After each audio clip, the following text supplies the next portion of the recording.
Las muertes violentas han aumentado, los homicidios han aumentado, las riñas han aumentado. En muchas ocasiones nos estamos matando por cosas insignificantes. ¿Qué nos está pasando? Se está imponiendo en las calles de nuestro país la ley del más fuerte, la ley de las pistolas. Pues Belisario Fernando Balbuena es un especialista en investigación criminalística y nos acompaña a esta hora de la mañana para echar lápiz y analizar un poco este tema, porque realmente es preocupante, Belisario. Han aumentado las cifras de muertes violentas en todo el país. Considerable y preocupantemente, Juan Diego.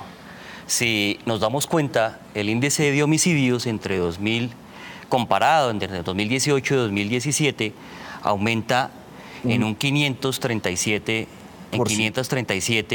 homicidios más, sí. O sea, un porcentaje bastante alto. Claro. Vemos también que, por ejemplo, el feminicidio ha aumentado. Sí. En este caso, 32 casos más. Sí, por supuesto.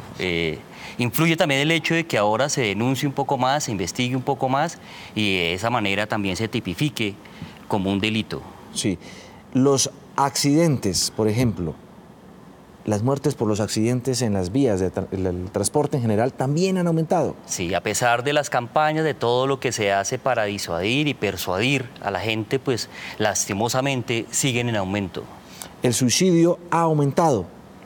Considerablemente también vemos un aumento de 41 suicidios más con relación al año inmediatamente anterior.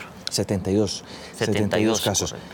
Muertes de forma accidental, esas sí han disminuido, fíjese usted, en comparación con los otros casos de muerte violenta, ¿cierto? Es posible que las campañas y todos estos aspectos que de alguna manera ayudan a concientizar a la gente hayan contribuido para que disminuya un poco. Entre enero y noviembre de 2017 y 2018 aumentó también muchísimo lo que estamos viendo y ocurre en las calles, la violencia interpersonal.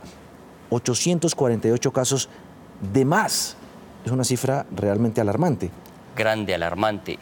Y si analizamos, por ejemplo, Juan Diego, la última situación conocida de intolerancia, lo que ocurrió en la ciudad de Medellín, encontramos incluso estadísticamente que en Medellín, en lo que va corrido del año, ya van 50 homicidios. Es decir, tenemos en promedio, en esa sola ciudad, 2 homicidios por día. 50 homicidios en Medellín en lo que va de 2019. Sí. ¿Y cuántos relacionados con este tipo de violencia, de intolerancia? Estamos hablando de un 20-25% relacionados con intolerancia. ¿Cómo ver también lo que ocurre con la violencia intrafamiliar? Esto de la violencia interpersonal es en las calles, en el espacio público. Exactamente. La violencia intrafamiliar es a puerta dentro cerrada. de la casa. Sí. Y pese a que se está denunciando más la violencia intrafamiliar, a que hoy día se está castigando mucho más las acciones de violencia intrafamiliar a nivel penal, pues fíjese que sigue siendo unas subcifras que todavía no son exactas con lo que verdaderamente ocurre a nivel de la violencia intrafamiliar. Es incluso mucho más visible, tiene más testigos esta violencia interpersonal en calles, porque ocurre más de manera impulsiva, porque hay medios electrónicos para su detección, hay más testigos, pero la violencia dentro de casa tiene muy pocos testigos para esa denuncia. El Código de Policía actual, que rige ya, hace más de un año, buscaba, entre otras cosas, tratar de combatir ese problema de la violencia y la intolerancia en las calles, pero uno ve que no ha tenido mucho impacto hasta el momento. No, Juan Diego, mire también cómo esas medidas que se adoptaron de la prohibición o la restricción al porte de armas tampoco ha servido. La gran mayoría de estas situaciones de intolerancia ocurren también bajo el uso de armas de fuego, bajo el uso de armas blancas, donde efectivamente los resultados son fatales. Bueno, y hoy hay un debate, de hecho, gigantesco alrededor de esa política, luego de que el presidente Duque firmara un decreto a finales de diciembre del año pasado que flexibiliza el porte de armas, ¿no?, en todo el territorio nacional. Eso también podría tener un impacto. Por supuesto, tiene un impacto, tiene una incidencia. Aquí hay que trabajar más a nivel cultural, a nivel de la concientización, a nivel del manejo del conflicto, precisamente para evitar esas situaciones de impulsividad que lleven a consecuencias fatales. Las causas de este tipo de intolerancia que llevan a tragedias. ¿Problemas mentales?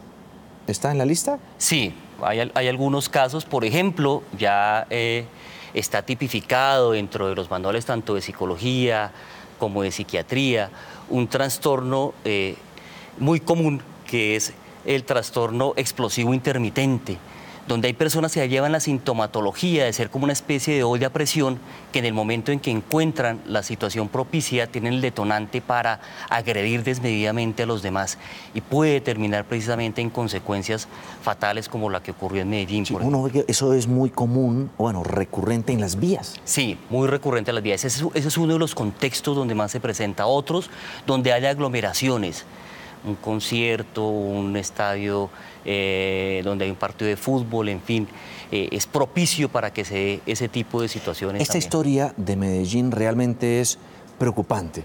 Vean las imágenes de lo que ocurrió. Resulta que un hombre iba en su motocicleta, iban en un vehículo 3 personas, parece ser que hubo unas fricciones, un choque de latas simple y ni corto ni perezoso el motociclista, furioso, se devuelve, desenfunda un arma y acribilla a 3 personas. 2 de ellas murieron y otra más se encuentra muy mal herida. Esta persona además está prófuga de la justicia, está delincuente, pues. Hasta ese punto hemos llegado. Sí, Juan Diego, Y lamentablemente. la impunidad no contribuye mucho. Hasta ese punto hemos llegado en esos comportamientos desmedidos, impulsivos, donde la gente ya va a la defensiva, donde antes no se considera al otro como una persona, como un ser humano, donde no hay empatía, donde no hay respeto por los derechos humanos, donde precisamente se transgreden los límites y se llega al punto de cometer un homicidio, unas lesiones personales gravosas contra los demás. Veamos la participación a esta hora de nuestros televidentes a través de numeral Pierdo el control cuando. No me dan la silla azul en Transmilenio estando embarazada. Eso, bueno, saca de casillas sobre todo a las mujeres en esta condición, ¿no? Tan vulnerable. Claro, pero no justifica que por esa razón se adopte un comportamiento agresivo o violento, tanto verbal como físico, sino que se entra a negociar, a concientizar, a llamar a la tolerancia, a la comprensión y hacer campañas precisamente para que seamos un poco más empáticos, es decir, para que consideremos a los otros como unos seres humanos y precisamente los respetemos en sus derechos. Pero en ese caso no es más agresivo e intolerante el que la persona esté en una silla donde no debería estar. Por supuesto, hace parte Entonces, precisamente de nuestra cultura indolente, ¿sí? Es todo un círculo vicioso, Juan Diego. Una cosa empieza a generar la otra y cada quien incluso en la agresión puede empezar a justificarse. Pero no se trata de eso, se trata simple y llanamente de comprender la situación, de ser empático con el otro y de respetarle precisamente sus derechos. Veamos otro trino de nuestros televidentes a esta hora. Diana María dice, la gente bota basura en la calle o cuando no lo recogen, bueno, los excrementos al perro. Antes de no ser tolerante es falta de cultura ciudadana.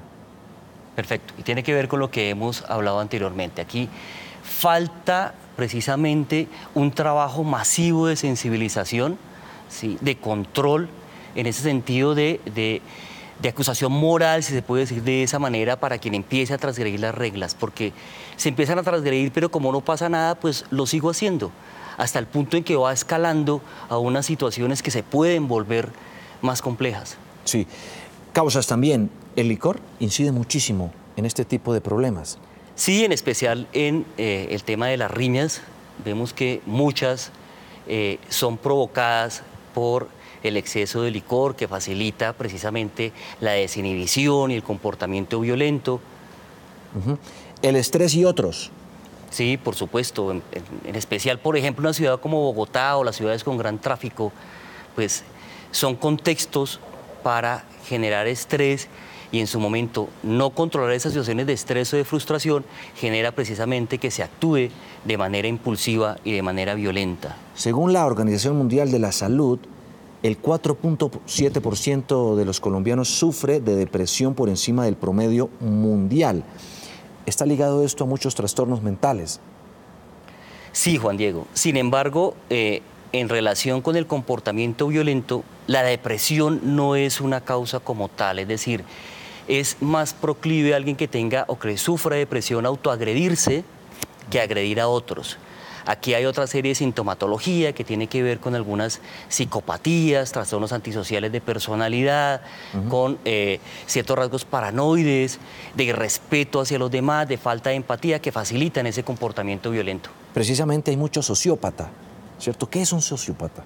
Bueno, básicamente el sociópata es un sujeto al que no le interesa cumplir normas, reglas, que no siente empatía ni conmiseración por el otro, no lo ve como un ser humano y precisamente por no verlo de esa manera, por no percibirlo, pues no respeta sus derechos, no le importa el otro, sino simple y llanamente sus propios fines y lograr sus fines a como dé lugar. El tema moral para el sociópata no es algo de importancia. Sí, pero es simpático, es sociable. Claro, son sujetos absolutamente encantadores, muy manipuladores, bastante integrados y por eso precisamente son difíciles de detectar. ¿Se puede tal vez determinar cuando una persona tiene ciertas tendencias a ser violento? Las tendencias sí, son sujetos con baja tolerancia a situaciones frustrantes que explotan con facilidad.